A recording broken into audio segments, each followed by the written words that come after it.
Oke, terima kasih atas waktu dan kesempatan yang diberikan kepada saya. Pada kesempatan ini saya akan menjelaskan komponen dasar desain pembelajaran. Komponen dasar desain pembelajaran ini saya membuatnya dalam bentuk mind mapping. Nah, dalam bentuk mind mapping ini, komponen dasar pembelajaran ini saya akan menjelaskan beberapa apa saja yang tergabung atau terkait dalam komponen dasar desain pembelajaran. Yang pertama, tujuan.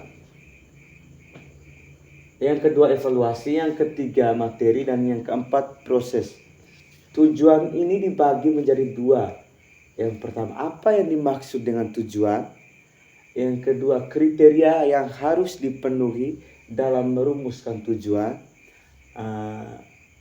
Yang berikut, evaluasi. Evaluasi ini kita membahas ada beberapa yang termasuk di dalamnya. Yang pertama, langkah-langkah evaluasi.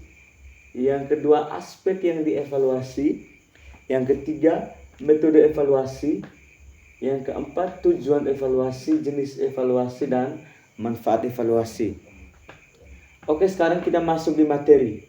Di materi ini, di sini kita akan membahas yang pertama, kategori materi, jenis materi, prinsip pengembangan materi, teknologi dalam materi, kriteria pemilihan materi, karakteristik materi, struktur materi. Yang berikut kita masuk di proses. Yang pertama,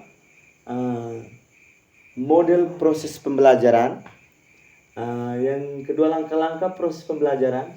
Yang ketiga, fase proses pembelajaran. Dan yang keempat, manfaat proses pembelajaran. Oke, jadi baik. Sekarang kita akan membahas yang pertama, itu tujuan. Apa yang dimaksud dengan tujuan? Tujuan itu adalah hasil yang ingin dicapai oleh peserta didik setelah mengikuti proses pembelajaran. Tujuan pembelajaran ini merupakan arah yang jelas bagi siswa dalam belajar. Tujuan pembelajaran ini sangat penting karena menjadi acuan dan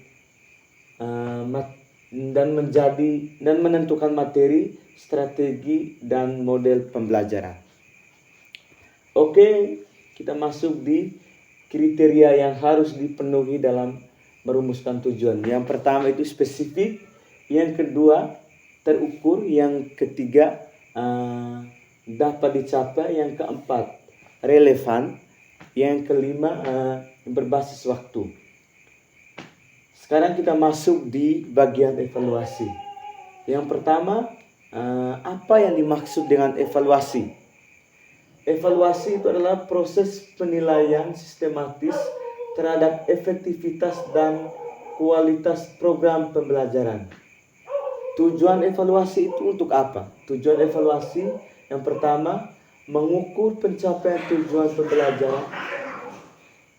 Yang kedua, mengidentifikasi tujuan dan kemampuan pembelajaran. Yang keempat, meningkatkan kualitas program. Yang kelima, mengambil keputusan tentang perubahan.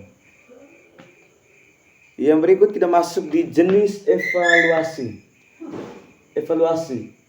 Yang pertama, evaluasi formatif. Yang kedua, evaluasi sumatif. Yang ketiga, evaluasi konstruktif. Yang berikut kita masuk di manfaat evaluasi. Apa saja manfaat evaluasi? Yang pertama,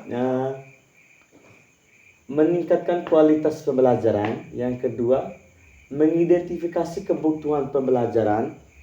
Yang ketiga, membantu pengambilan keputusan.